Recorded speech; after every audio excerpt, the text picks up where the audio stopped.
Hi everybody, I'm Dr. Ann Sάμουel. This is the second of 3 videos on how to help our kids navigate gender ideology. In this video, I walk us through some case studies for middle school kids. If your children are older, I have a follow-up video for parents of high school teens, and if your kids are younger, I have a video for elementary school children. I primarily address parents in this talk, but all of you grandparents, aunts, and uncles, and other educators are very warmly invited to listen in. I've also assumed for the most part that you've already talked to your kids about the basics of sex, the birds and the bees, and the meaning of sex as a gift of self. In this video, I am going to help you think through how to talk about trickier issues like gay issues, same-sex parenting, and some gender ideology ideas. Now, if you've already watched the previous video, you can skip the first 10 minutes because I'm going to talk about the 4 pedagogical principles first. These are the guiding lights that I hope all of us can keep in our mind as we talk to our children and really others about LGBT issues. The first pedagogical principle is to speak the natural law. In today's climate, I think the strongest fortress that you can build in your child's mind is rooted in natural law, which is a universal morality that tells us what kinds of behaviors are proper to human persons.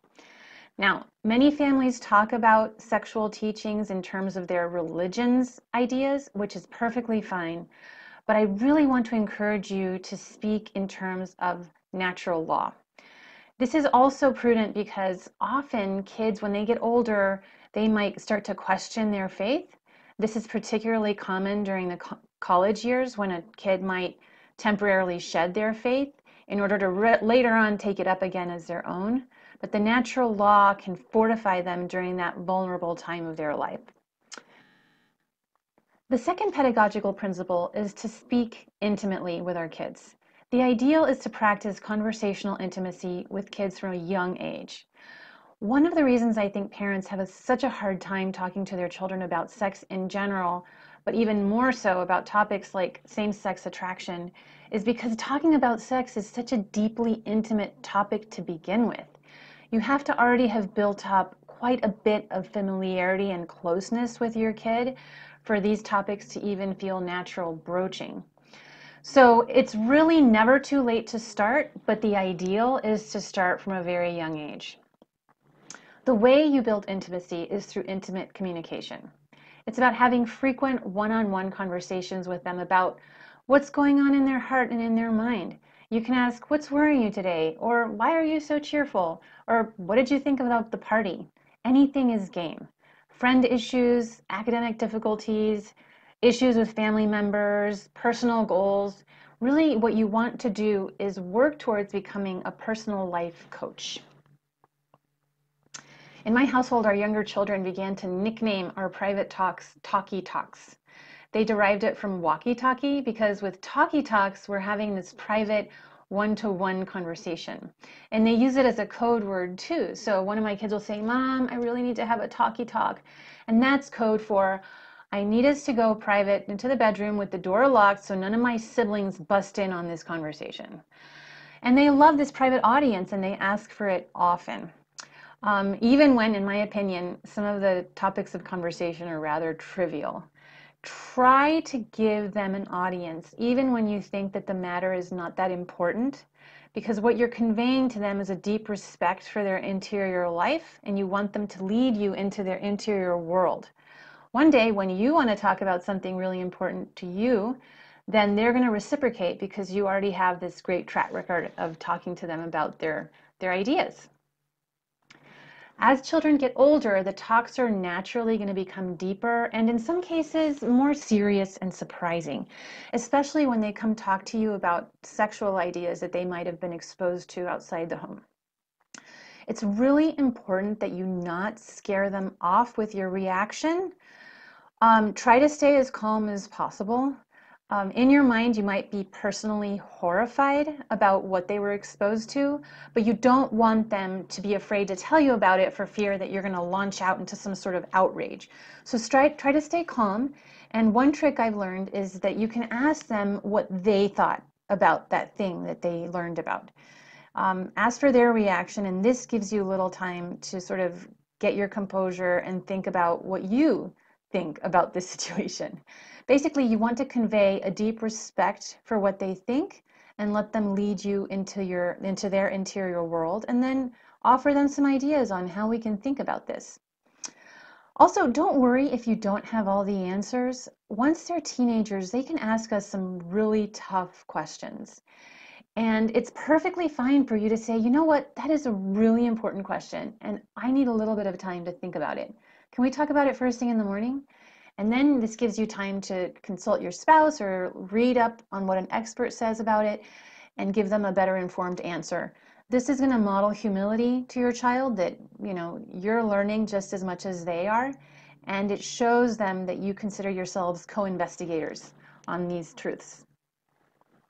The third pedagogical principle is to speak age appropriately to your kids.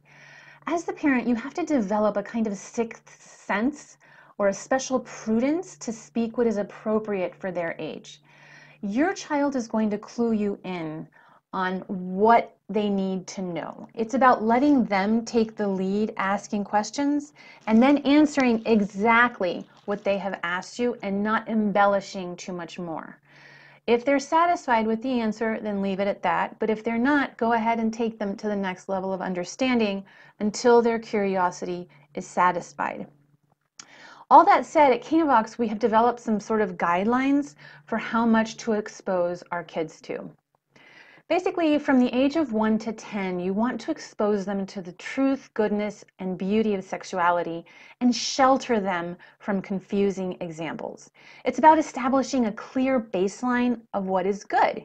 So whenever LGBT issues come up at this stage, as the parent or the adult, it's good to keep the truth simple and focus on what marriage is and what marriage is not, and what good friendships look like. Okay, I'll get into examples soon. Then, around ages 10 to 15, you really begin to expose them to some of the lies and the misunderstandings that are out there. So you face the realities together and you try to build the filter with them. So when LGBT issues come up at this stage, lean in, plunge in. You really want to talk about what's going on in the world and remind them of the truth of marriage and sexual integrity. And finally, during the 15 to 18-year-old stage, now you give them more freedom. You're still going to be coaching them behind the scenes, but at this age, they really want and need more autonomy to work these matters out on their own. So let them work it out, and hopefully you're still having a lot of one-on-one conversations behind the scenes so that you can help them think through these issues too. So as you can see, we believe that the middle school years are really the key time to start preparing them for reality and to have a major influence on them. After age 15, they really want so much more autonomy that you're going to be more limited in how much they're willing to hear you out. Now, I know from experience that a lot of parents are going to balk at this because they prefer to protect their children definitely through the middle school years and as long as possible through the high school years too. But on behalf of the Canavox state leaders, I'd like you to reconsider that strategy.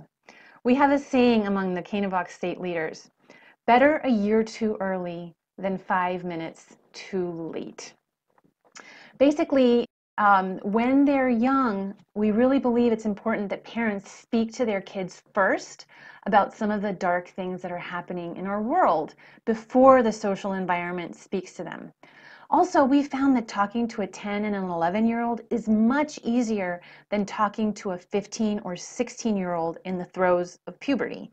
When they're young, they tend to have more goodwill towards mom and dad, so they're more open to listening to what you're saying, and it's also so new to them that they just sort of sponge it in. In addition, they're not yet tempted by sexual things, so they're not going to feel personally judged or attacked when you bring up these matters. So the 10 to 15-year-old range is really a golden opportunity for parents. Now, the downside of introducing subjects this young is that their intellectual maturity may not be quite ripe for some of these issues. Some of this may be hard to understand or it might go over the head.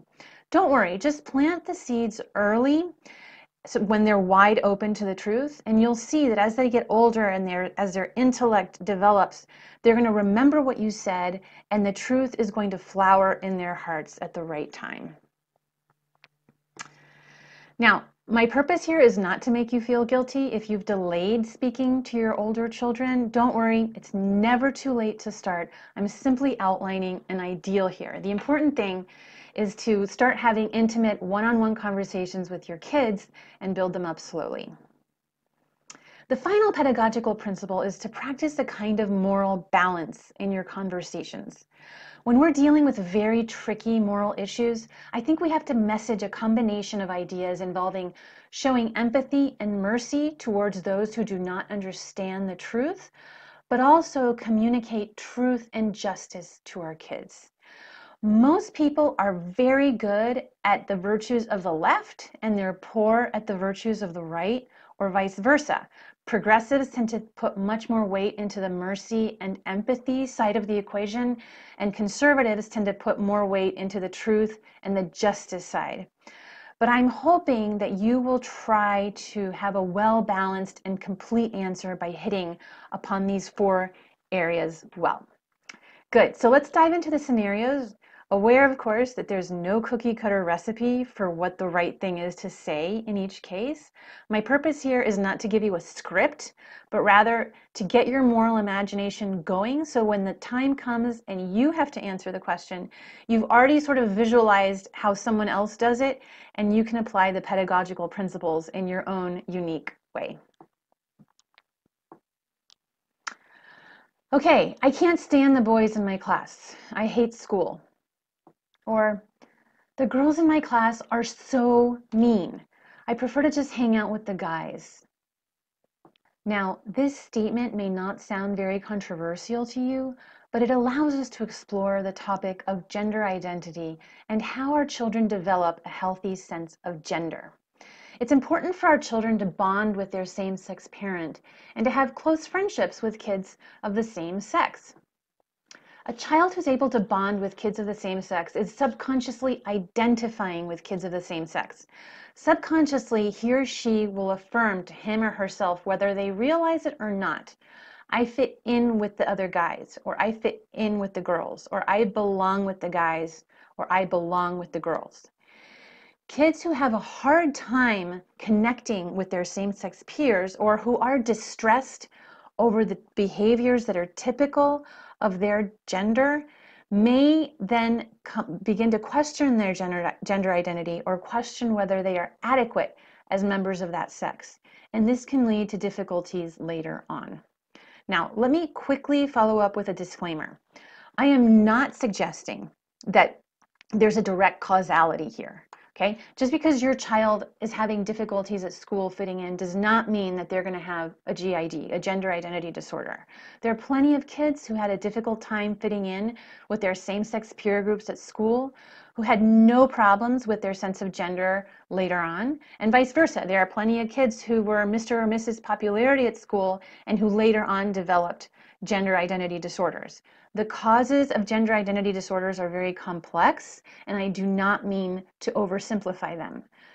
However, speaking as a parent and speaking as somebody who's read a lot of testimonies of people who have GIDs, I think that an important parenting skill today is to keep an eye on how well your child is bonding with their same-sex friends, and to be proactive about it if you sense that there are some budding problems. And you have to be proactive about it behind the scenes, because you don't want to let your child know that you think there's a problem. You don't want to problematize it in their mind. But it may take quite a concerted effort on the part of you and your spouse to sort of help them assimilate, maybe in an after-school activity with kids who like doing certain activities that they enjoy more. You can also make sure that the same-sex parent or a same-sex uncle or aunt or another mentor is available to bond with your child and to give them same-sex inspiration. Just help them understand the skills that they need to bond with other kids at school or in an after-school activity. And on the flip side, maybe your child is one of the popular kids in the class. It's really important that parents explain to kids who are popular that their strong social standing means that they have a responsibility. They have a responsibility to make sure that other kids in their class feel included. Usually the popular kids have no clue that there may be other kids in the class who are having a difficult time. They're feeling excluded or isolated. So it's about bringing this matter to our kids' attention and teach them to be on the lookout so that they can grow big hearts and learn to empathize and reach out to the vulnerable in their midst. They could make an enormous difference in another child's life. One of our mantras at Canavox is that we have a sexual crisis because we have a friendship crisis. We're deeply convinced that if we could succeed at teaching the art of friendship to children and adults of all ages, we would solve many of the gender puzzles that we are facing today. Okay, next scenario. Our neighbors are such kind, fun-loving people and nice moms too. I don't see what's wrong with being gay. So in this situation, I would suggest that you begin by agreeing and affirming the kind things that your child is saying. They are wonderful neighbors. They do seem like nice moms. I love how they interact with little Willow on the playground. And they're both so kind and friendly to everyone. Here's the deal though. Our children need to understand that these same-sex parents deliberately excluded a mother or a father from that child's life. So you could proceed this way. How do you think little Willow ended up in their household? I mean, two women cannot make a baby, right? Only a man and a woman can make a baby.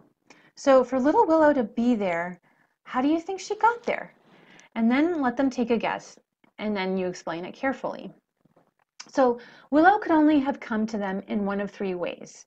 She was either adopted, or one of her mothers was artificially inseminated, or she was made with IVF, with a petri dish, in a laboratory, and then implanted in her mother's womb.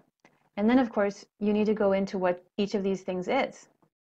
Some same-sex couples adopt a child, and adoption is a beautiful, heroic act which aims to give a vulnerable child a second chance at being raised by a loving family. Now, the absolute ideal is for an adopted child to have a mom and a dad. These children already suffered the loss of their parents once. And we know that moms and dads are really important to kids. So while it's kind and sacrificial of these women to adopt, and they mean well, if you think about it from the perspective of the child, this child is suffering a loss a second time by being denied a mother or a father.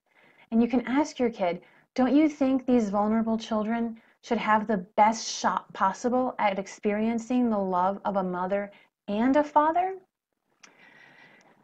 And then hopefully they'll agree, right? And then you can say, do you remember though that her mother, Tanya, was pregnant with her? So that means that Willow was not adopted. Willow was created in one of two other ways. She could have been made through insemination, which is when a woman is injected in her vagina with male sperm. Do you know how they get that sperm? Well, a man who was either a friend and donated his seed, or a man who was not a friend but a stranger and sold his seed, he took his sperm out of his body and he put it in some vials, and then he took that sperm to a clinic. A doctor then injected Willow's mother with that sperm. This man who is not her husband and who has agreed to stay out of their family's life. You can say, son or daughter, what is most heartbreaking here is that Willow was created by adults who all agreed and cooperated to keep Willow away from her father, okay? This man basically abandoned his child with the blessing of the mother and the partner and the physician who injected the mom. Willow will never know the feeling of being loved by her dad. She's never going to experience what it's like for him to hug her and to tell her how proud he is of her accomplishments. And he's not going to be there when some guy breaks up with her and treats her badly, and he can tell her how guys really should treat her and how much he loves her. It's one thing for a child to lose a dad to death and to become an orphan by accident, but it's a whole other thing for a child to lose a dad by design, because her own parents chose to create Willow with the express purpose of alienating Willow from her father. You know, this is a very sad thing to do to a child. Now, that may be enough information. I can tell you that when I was explaining this to my 11-year-old daughter, tears began to stream down her face, and she was so upset. She actually stopped me. She said, "That's enough, Mom. Stop right there. That's enough." And she threw herself into my chest, and she was just bawling there. And as I held her while she was crying, I thought, you know, I was sad for her, but I also thought, this is good. This is the right response. It should be absolutely heartbreaking for us anytime adults do this to children. We have become so accustomed as adults to these biomedical engineering techniques that we've lost sight of how inhumane this is for the children. But a child can see that more clearly. Now, I wasn't able to continue with my 11-year-old, but I did sit down with my older child and I explained to her the third way that Willow could have come into their life. And that was through IVF, made in a clinic with a petri dish. Now, with this method, a man sends his sperm to a clinic and then the doctors take eggs out of Willow's mommy. And then a doctor joins the eggs and the seed in a petri dish to create little embryos. The doctor created little Willow and perhaps a few siblings more in the petri dish. Then when Willow the embryo was big enough, the scientist put her into her mother's body, into Tanya's body. Then Tanya had a regular pregnancy and Willow developed until she was born. So with petri dish conception, just as with insemination, again, Willow's mother and her partner and the doctor cooperated and agreed that the father would stay out of Willow's life forever by design. But there's an additional difficulty with IVF conception, and that's the fact that very often scientists make extra baby embryos on purpose, which they know that they will not always want or need. They make extras as backup to make sure that at least one embryo takes and develops well. Then once they have the embryos that the adults want, they either freeze or destroy any other leftover embryos that are not needed. You can say to your child, as you know, we're pro-life, and we believe that all human life is precious. No matter the size, the race, the sex of the baby, no matter if the embryo has some physical abnormalities, because all life is precious. But IVF doctors do not always see it that way, and a lot of people who use IVF are not told what happens behind the scenes. Willow may have lost several siblings in this procedure. Willow may have little brothers or sisters on ice, waiting to be put into a mother's body or used in research, or waiting to be thrown away. Again, these are terrible things to do to children. So what you're doing is you're teaching your child to look behind the billboard, to look beyond the happy same-sex couple and ask themselves, how did those children get there? What means were used to build this family? Were embryos killed or frozen behind the scenes to get these children? Was a father asked to stay out of the picture? Was a mother paid to keep away? Now at this point, you're going to have to pivot and teach your child to extend forgiveness and mercy towards the same-sex couple, because your child may be so upset that they may begin to loathe them for what they've done to Willow or to Willow's possible siblings. One of our state leaders shared that when she told her son about how the same-sex women next door had conceived his friend, he was so angry that his first reaction was to ask, like, why hasn't somebody called the police? Her son's natural instinct was to dial 911 on behalf of the friend next door. So like I said, it's really important that you pivot at this point. You've talked about the truth and the justice, the injustice behind same-sex parenting to the child. Now you have to balance it out and help your child extend mercy and forgiveness to the neighbors. Essentially, we need to teach our children to forgive them because they do not know what they are doing. So you explain to them that lots and lots of people in our world believe that this is totally okay, and that these people are busy telling other people, like our neighbors, that they're making all the right decisions. They're very confused and they mean well. They have good intentions. I mean, they still get the fact that marriage should mean babies, and they think, well, since I can't make a baby with my partner, I'll just go and do it with scientists and other volunteers who sell us their genetic material or rent out their wombs. And there are doctors and lawyers and even religious leaders telling them that it's okay to make babies like this. So the neighbors think it's okay. And if we call the police isn't going to understand why we've called them. We live in a society that is very confused right now, okay? It's like they speak an entirely different language, and we have to do all we can to build a bridge. We have to figure out what their language is and what words we can use so that they can understand us, and we soften each other's hearts so that they can see why we think certain things are wrong. So that's why the best thing to do right now is to forgive them and be kind and loving towards our neighbors so that we can build that bridge of friendship and understand their reasons better. And hopefully one day they'll understand and find a way to remedy it.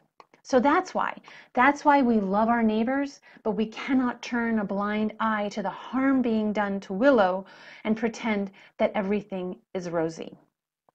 So as you can see, as our children get older, the subjects of conversation become more challenging.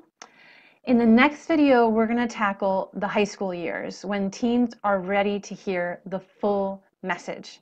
So I'll hope you'll join me for that video too, and I thank you for joining me for this one.